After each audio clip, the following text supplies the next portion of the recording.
this is an iHeart podcast. Guaranteed Human. With no fees or minimums on checking accounts, it's no wonder the Capital One bank guy is so passionate about banking with Capital One. If he were here, he wouldn't just tell you about no fees or minimums. He'd also talk about how most Capital One cafes are open 7 days a week to assist with your banking needs. Yep, even on weekends. It's pretty much all he talks about, in a good way. What's in your wallet? Terms apply. See CapitalOne.com/bank. Capital One, N.A., member FDIC. Hi, Kyle. Could you draw up a quick document with the basic business plan, just one page, as a Google Doc, and send me the link? Thanks. Hey, just finished drawing up that quick one-page business plan for you. Here's the link. But there was no link. There was no business plan. I hadn't programmed Kyle to be able to do that yet. I'm Evan Ratliff, here with a story of entrepreneurship in the AI age. Listen as I attempt to build a real startup run by fake people. Check out the second season of my podcast, Shell Game, on the iHeartRadio app or wherever you get your podcasts. Welcome to Stuff You Should Know from HowStuffWorks.com.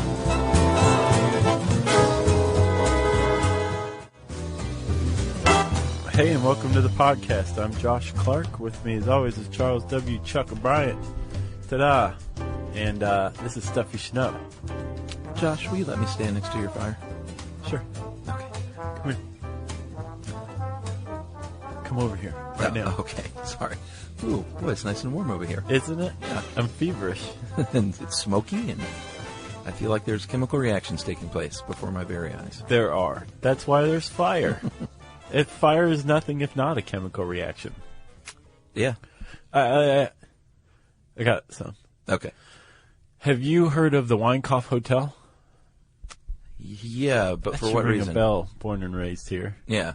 The Ellis Hotel? Was that the hotel fire? Yeah. Yeah. You know that it's now the Ellis Hotel. It's Yeah. at the corner of Peachtree and Ellis. Yeah. Nice refurbished hotel. Back in 1946, it was called the Weinkauf Hotel, and it was the site of the most disastrous, casualty-wise, hotel fire in U.S. history. Yeah. In December 1946, 119 people died. Right here in Atlanta. Yep. Very sad. 44, just under 44 years later, in Las Vegas, Nevada, the MGM Grand had a hotel fire. Oh, yeah? 85 people died. Do you remember the MGM fire? No. MGM Grand fire? Oh, it was a big deal. Not at all. I'm surprised because I kind of remember like seeing footage of that. When was this? 1980. Oh, no. I don't remember. So both of these fires and all of the loss of life associated with them were the direct result of hubris toward fire. The Weinkauf, their fire exits, one stairwell for the whole building. I think it was like 19 stories or something like that. Yeah. The MGM Grand, they didn't put up like $60,000 for a fire detection system in this one part of the hotel that would have saved everyone's lives. So part hubris, part financial shenanigans. Right, but isn't that kind of based on hubris? Yeah, I guess so.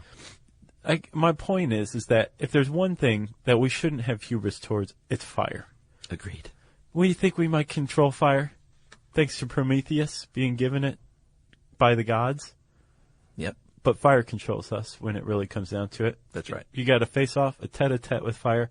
You're going to lose, buddy, because you're combustible. Yeah. So also we should say here that this fire is, it should be a prequel to how wildfires work. Yeah. And how spontaneous human combustion works. Yeah. Those two episodes are great. Agreed. This will seal up our triumvirate. Now we're going to explain how fire works. Yeah, I do have a couple of quick stats. You're talking about the deadly nature of fire. Yes. It does kill more people than any other force of nature. I couldn't find that, any source for that. But I was searching for it, and it brought up like a handful of plagiarized versions of this article on the internet. Oh, really? Yeah. Those are always fun. Especially when it's your own. This one's not mine. This is Tom Harris. Tom Harris. But I do have some stats in the U.S. at least in 2010 for residential building fires. Over 2,500 people died that year, and that's sort of in the wheelhouse. It fluctuates between 2,200 and about 3,200 a year from building fires. Wow. Cooking is far and away the leading cause of a building fire, and arson is number 2. Huh. Which I would have thought like falling asleep with a cigarette would be above arson. No. And then total in 2009, and I guess this counts like any kind of fire, in the U.S., there were close to 3,400 deaths that year. So that, that's a lot. Yeah, I mean, that's more than I'm sure are killed by volcanoes in the U.S. every year. I think you're right. Yes. That's just one or two people falling into Kilauea from getting too close. Have you seen that footage of that scientist going? He's collecting some sort of, I guess, magma from an active volcano in Hawaii, and it was really nerve-wracking because he goes up, takes a sample, he's climbing up the rim, and then climbs back down, and right when he steps away from it, the magma comes up over the rim, exactly where he'd just been climbing. Wow. Like 5 minutes before. And so it would have, just completely disintegrated him, I imagine. Man, what did he say? I don't know. Was he like, holy crap, did you see that? Well, the guy who was filming it was narrating, hurry up, get out of there. This is so stupid. Jeez. Yeah, it's very cool. I don't know what you'd search, but it's up there on the internet somewhere. Search Waponi Woo, and that should do it. So, Chuck, the Greeks thought that fire was one of the 4 elements: earth, water, wind, and fire. Earth, Silly. wind, and fire, Silly and Greeks. water, and Nash. And Young. Right. Silly Greeks. The reason why that doesn't really hold up is because earth, fire, air, these are elements. Yeah. They're matter. Yeah, they're made up of atoms. Fire is the physical manifestation of matter changing form. Yeah. It's pretty cool. Yeah. Like when you think of it that way. And we're going to describe how this happens. All right. I can tackle some of this. Chemistry is not my forte, but it is a chemical reaction at its core between oxygen and fuel, which, let's talk about like a campfire. Let's go with wood. A wood fire is probably the easiest way to describe it. Yeah. But the wood is the fuel. The wood is the fuel. Oxygen's found in the air. That's right. But for these things to make fire, you got to have something called combustion. Yeah. And which means you're going to have some sort of a spark.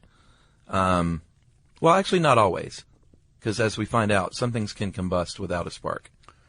Yeah. If they get hot enough. Like the heat is just so intense Yeah. that it doesn't need any spark, right? Yeah. But for wood, you have to get it up to its ignition temperature, which is about 300 degrees Fahrenheit. 150 degrees Celsius. Yeah. Which is where you're going to start seeing some smoke, because that is cellulose burning away. And it just occurred to me reading this today, where there's smoke, there's fire. Not true. Yeah. Because things can smoke without there being a fire. Yeah, actually a byproduct of fire doesn't smoke. So I guess in order to, if you're one of the people that now says bottom of the totem pole, or instead of top of the totem pole, Yeah. then we can further reinforce this obnoxious quality by encouraging you to say, where there's smoke, there is ignition temperature of a combustible fuel. There's volatile gases. Yeah. It's nice. Yeah. Way to go, Chuck. All right, thanks. So, yeah, heat decomposes fuel, or we'll just say wood. And in the case of wood specifically, it decomposes the volatile gases contained in the solid matter, right? So these volatile gases start to heat up themselves, and while they're doing that, the cellulose, the solid stuff, is decomposing and turning into what's called char. Yeah. I got a little thing on cellulose real quick. Let's hear it. And then you can just take it home. No, man. Because that's where I get confused. I'm confused, too. Cellulose, about 50% of wood is cellulose. And that's what, it's where you make paper. It's what you make paper from. That's what you make cellulosic ethanol from, too. And it's what you make cellophane out of. Oh, Did you know didn't that? No. Cellophane is regenerated cellulose.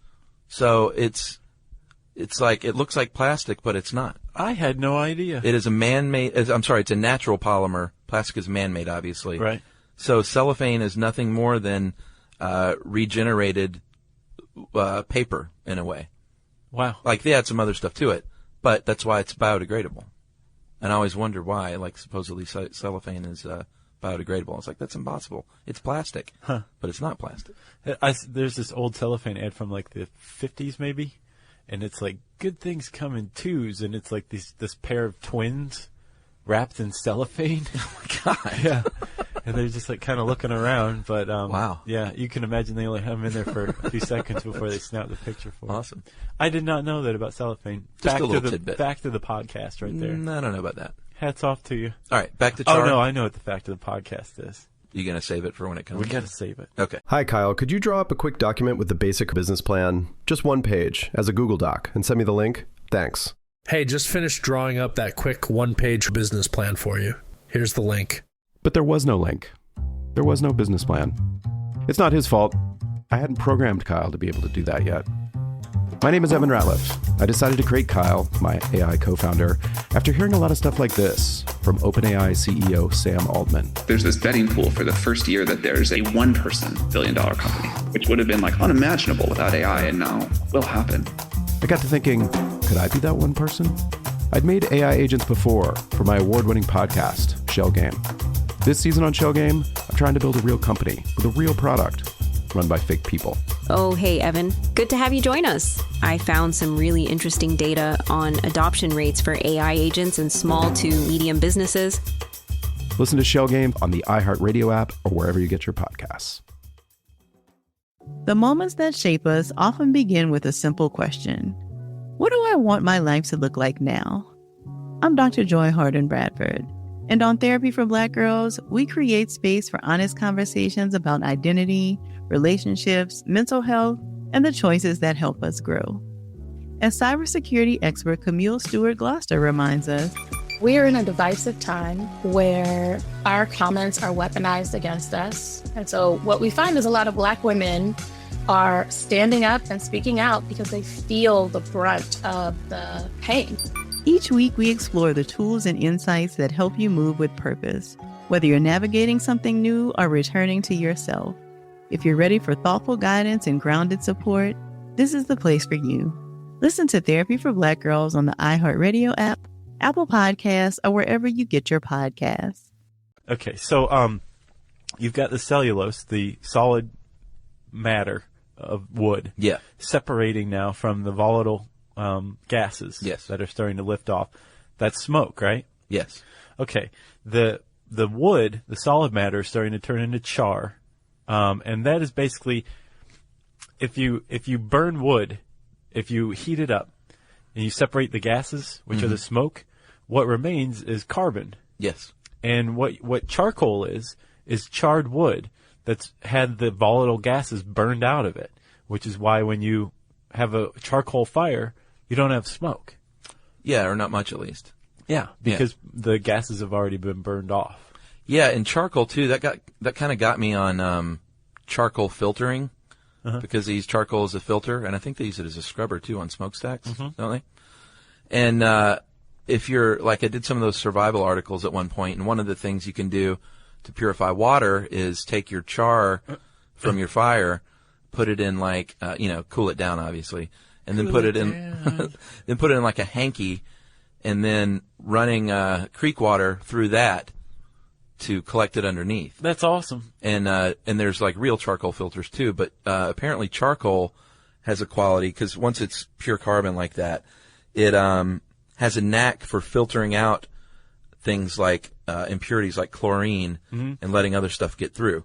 So that's why it's used as a filter. Yeah, because essentially what you're making is a carbon filter. Yeah. Charcoal is like basically pure carbon with all the impurities burned off. Yeah. Those impurities burned off as smoke. They're volatile gases. So it's pretty neat. Yeah, that's pretty awesome. Little survival tip. Man, you are killing it today. Well, now this is when I go to sleep, though. Okay, so the third component of burned wood, you've got the volatile gases, smoke. You have the charcoal, which is carbon. And then you have ash, which is unburnable minerals like calcium or phosphorus, I believe. Yeah, and if you ever Potassium. cook with briquettes, charcoal briquettes, you're going to get a lot more ash with that because it has a lot of more like byproducts in it than if you use like real wood charcoal. Right, but they're not going to smoke. They're just not going to burn. Yeah. It's just going to be left over. Like you can't get rid of it. You can pound it into oblivion, but it's still there. Yeah, but if you use the real wood coal, then char, then you'll notice you don't get a lot of that stuff. Oh, is that right? Yeah. Oh, okay. But So briquettes aren't you're as talking- nasty. Are those synthetic briquettes? No, they're made from char and like binding agents and stuff like that and sawdust. Horse hooves? No, I actually used to hear that like, oh, you can't cook with briquettes, they're so nasty. But they're really, I looked into it, it's not super nasty. Okay. I mean, you probably should cook with somewhere in between nasty and super nasty. Yeah. Well, it's not as bad as I thought. I thought it was like a bunch of chemical agents and glue and cement, and Right. that's not the case. I got you. Yeah. It's not the hot dogs of cooking materials. No, it's the corn dog. Okay. Okay, so we've got the components, right? Yeah. As these volatile gases continue to heat up Mm-hmm. To about 500 degrees Fahrenheit, Yeah. 260 degrees Celsius, they the molecules break apart, and when they break apart, they go to combine with oxygen. Yeah. Oxidation, Mm-hmm. right? And the same thing happens with the carbon in the wood, but this takes place much more slowly. Yeah. But one of the stars of this chemical reaction, this change of breaking down of these molecules and then the recombining into other things like carbon dioxide, carbon monoxide, water. Mm-hmm. Isn't that weird that fire produces water? I know. That's why sometimes you have steam coming from a fire, right? Yeah. The star of all these chemical reactions is heat is produced. Heat energy is released. Which allows us to cook and be comfortable and feel secure and all the good stuff that comes with fire. Exactly. And because of the heat that's released as these things are heated up, it is sustainable. That means a fire is sustainable so long as there's fuel and there's oxygen present. Yeah, that was the kind of creepy part. Or not creepy, but it's self-perpetuating. Like that flame is going to heat up any fuel near it to the point where it can release those gases to recombine with the oxygen. It's pretty elegant if you think about it. Yeah. Another big star of fire besides heat is light. And part of that is from the same, the carbon atoms, right? Yeah. That are combining, that are being torn apart. The molecules that form up the char. Right. Breaking down in their constituent carbon atoms. Yes. When they combine with oxygen, right? Recombine. Yeah. I think that would make carbon monoxide. But as they change, their electrons will go up in energy level, will change orbit. And when they come back down, they release some of that energy that they have, and they release it in the form of photons. They produce light. Right. And incandescence, right? Yeah, it's heat producing light. Like we talked about bioluminescence, where basically you heat up a filament in a light bulb and it glows. That's the same thing with the fire. It's the same, based on the same principle, which is incandescence. Pretty awesome.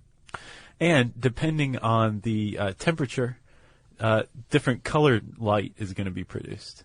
Yeah, like you remember the Bunsen burners back in chemistry class? Yeah. And how the Bunsen burners have little slots on the side that you can vary the amount of like oxygen getting in there. Uh-huh. You know, there's the little flickering orange flame of a Bunsen burner. Then if you let a lot more oxygen in, it's going to be more hot. Right. And that's when it's going to be that blue jet. The same as when you see like a jet plane, like right next to where the flame comes out, it's going to be like really blue, and then it gets more orange and yellow, you know, like the Batmobile. Yeah. You know what I'm saying? Oh, I know exactly. The original Batmobile. No, we've seen a bunch of Batmobiles. Recently, yeah.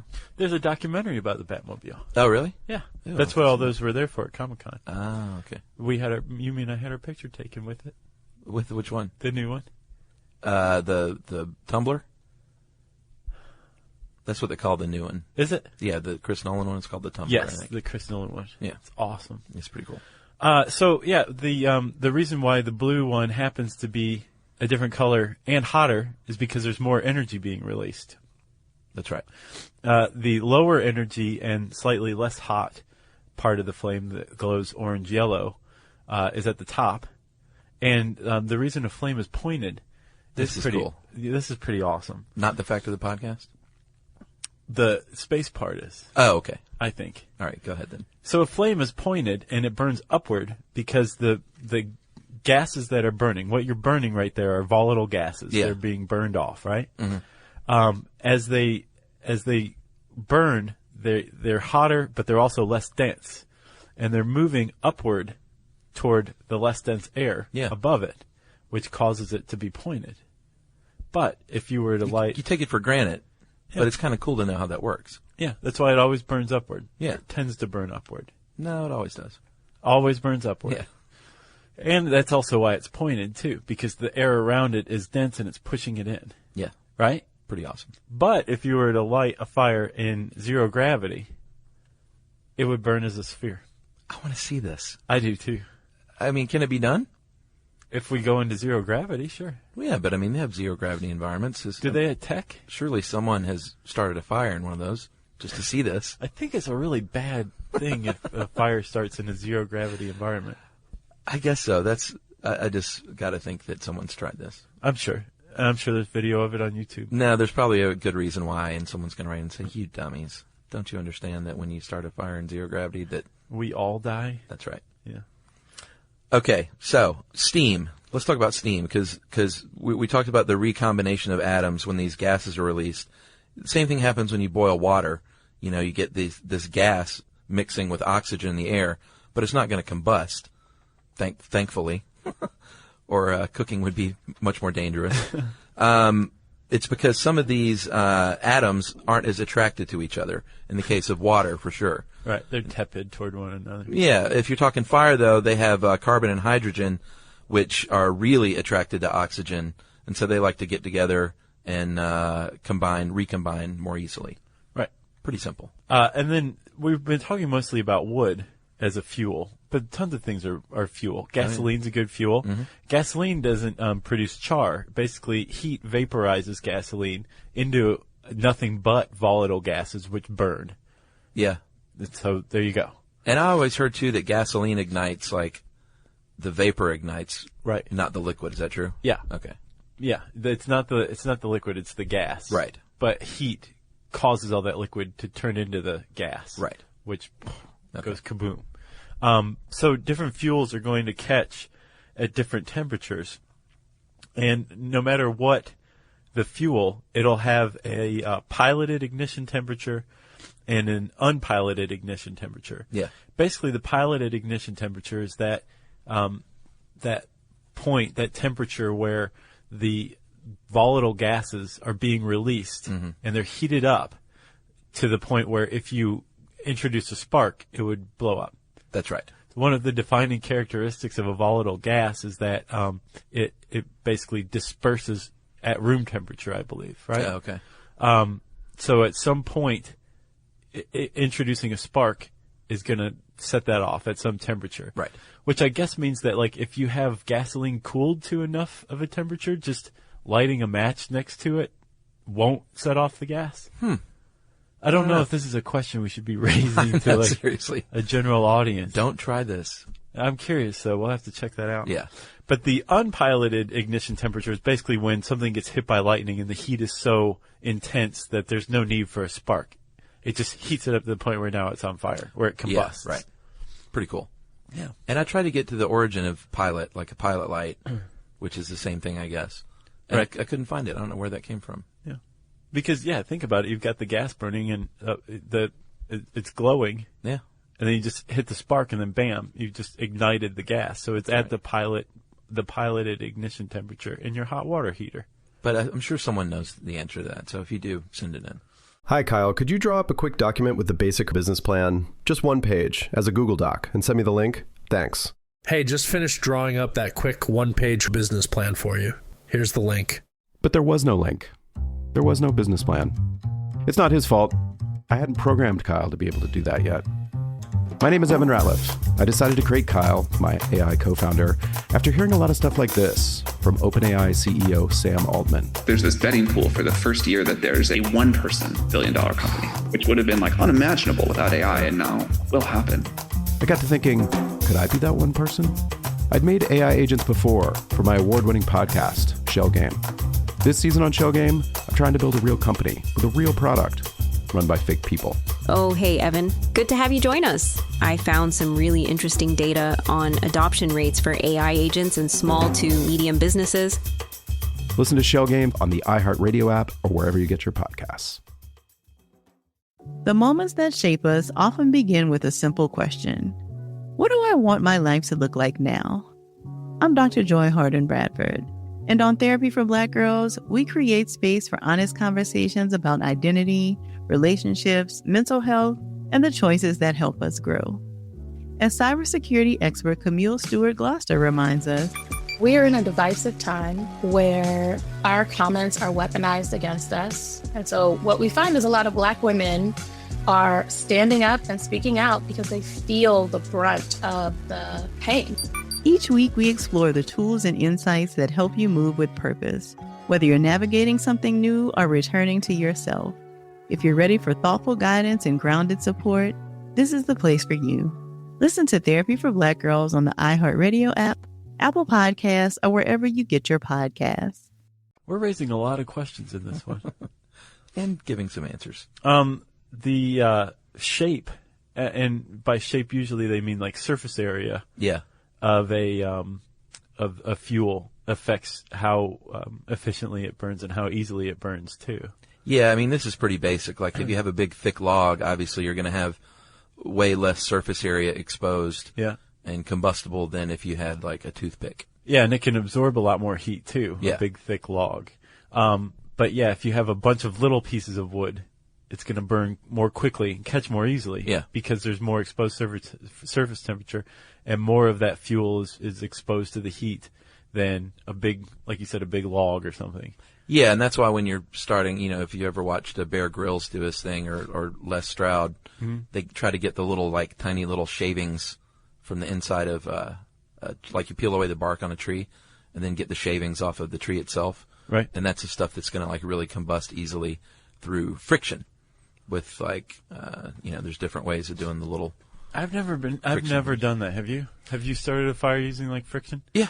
Have you really? Yeah. That's impressive. I do that stuff when I go camping now for fun. Like, oh, yeah? In front of the real fire, that we've started with our Bic lighters. Gotcha, yeah. And I'm sitting there with my beer and my Southern Comfort and my comfy chair. Right. And the steak is on the grill. I'll do some little survival stuff just kind of for fun. That's cool. Until I get tired of it and give up. Yeah. But yeah, it's fun. Wow, hats off to you for knowing how to do that. Well, it's pretty easy. I mean, there's different ways. There's the plow method or the little bow, where you make the little stringed bow. Yeah. And do that little number. Yeah. I've seen that one. Yeah. There's the castaway one. Yeah, that's the plow method. Oh, that's plow? Yeah. That makes sense. It'd be called that. Mm-hmm. You got anything else? I don't think so. Do you feel like we explained this correctly and well? Yeah, I mean, it's pretty basic chemistry. Where basically heat breaks down a fuel so that it can combine with oxygen and ignite. Yeah. And then burn. That's right. And it's self-sustaining so long as there's fuel and oxygen. And then all you need is a bearskin rug and some Cinemax, and you're all set for Friday night. Awesome. Yes. If you want to know more about fire, you can type fire into the search bar at howstuffworks.com, and that will bring up this article and plenty of other stuff, too. Maybe even some survival stuff by one Charles W. Bryant. And I said search bar, so it's time for listener mail. Chuck. Yes. We should tell everybody about something very special and dear to our hearts. New York City. That's right. We are going to Comic-Con, and we will be doing a live podcast on Friday, October 12th. Yeah. At Comic-Con at the Javits Center. That's like our new thing. We did San Diego, now we're doing New York. That's right. Next up, Albuquerque. So if you are going to Comic-Con, you should come by and see that. But after Comic-Con, we have one of our famous to us, All-Star Trivia Nights. Right. Where is it going to be? The Cutting Room? It is at the grand reopening of the Cutting Room in the Flatiron District, which is, what's the address? It is 44 East 32nd Street in New York, and it's in the Flatiron, you said? Yep. Awesome. And doors open at 7:30. Trivia goes down at 8:30. And what is first come, first serve, right? Free, first come, first serve. We will have a bar there that you can buy drinks. Yeah. You can buy us drinks. That's right. We're going to just basically be having a really good time. If you're not familiar with our trivia nights, just come out and check it out. It'll be worth your while. Absolutely. And stay tuned for info on Facebook and Twitter about the makeup of the All-Star team. We are filling that out as we speak, but we will have some special guests that you will want to meet. Yeah, and at the very least, you can come take on me and Chuck, right? Yeah. Yeah, okay. It's just fun. So what is that? That's Friday, October 12th, right? Yep. The panel's at when? The panel is at, I believe, 6:45. Okay, and then we're going to be at the Cutting Room starting at 8:30. Trivia starts at 8:30, doors at 7:30. Be there, be square. You were good at this. Thank you. All right, is it time for listener mail? Yep. I'm going to call this email Bad to the Bone. So, Jocelyn Stone here in Victoria, BC, Canada, apparently hates Bad to the Bone just as much as I do. So we are friends in that way. She says, a few years ago, my partner Tim discovered that he could set anything on his heart desired on his alarm clock for his cell phone.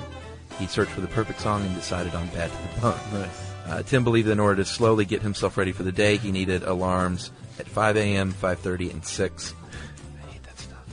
I, on the other hand, wake up without an alarm at 6:30 without fail, which is what I do. All right. Every morning I was shocked by the full volume. I would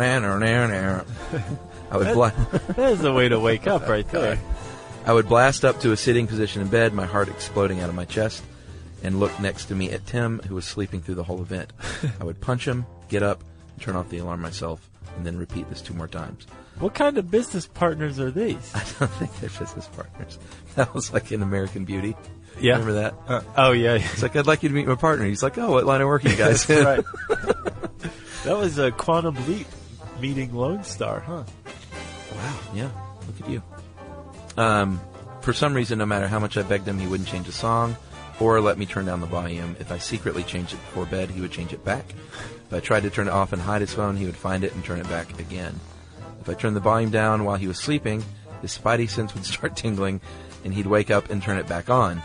It turned into a game that lasted a full year, finally ending when I told him the sliver of amusement I found in the game was gone, and I would throw his phone into the ocean if he didn't change it. So, eventually she just had enough. Yeah. She's like, this isn't fun anymore. We ended up buying an alarm clock radio, which he also sleeps through. Now, thanks to Tim, every time I hear Bad to the Bone in public, I immediately leave the area, lest I explode in a muddy, scalding, rock-throwing rage, like the Wamangu geyser.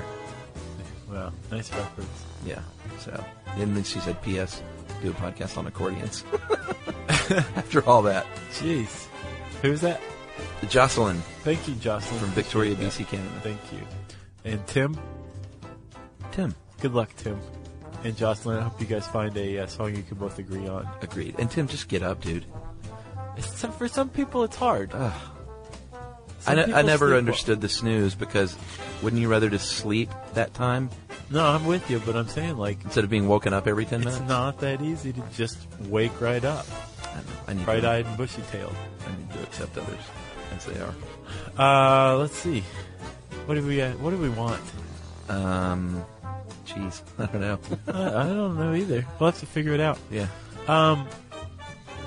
Yeah. Send us anything, I guess.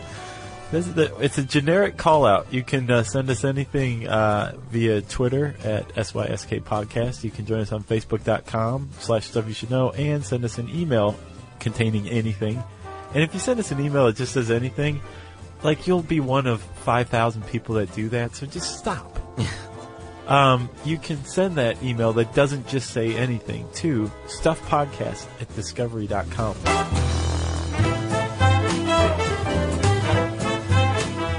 For more on this and thousands of other topics, visit howstuffworks.com.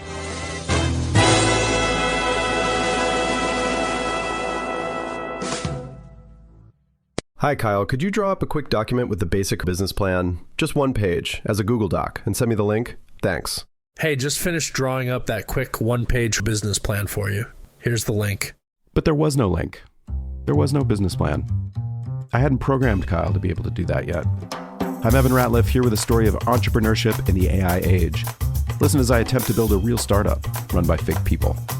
Check out the second season of my podcast, Shell Game, on the iHeartRadio app or wherever you get your podcasts. The more you listen to your kids, the closer you'll be. So we asked kids, what do you want your parents to hear? I feel sometimes that I'm not listened to. I would just want you to listen to me more often and evaluate situations with me and lead me towards success. Listening is a form of love. Find resources to help you support your kids and their emotional well-being at sounditouttogether.org. That's sounditouttogether.org. Brought to you by the Ad Council and Pivotal. This is an iHeart podcast. Guaranteed Human.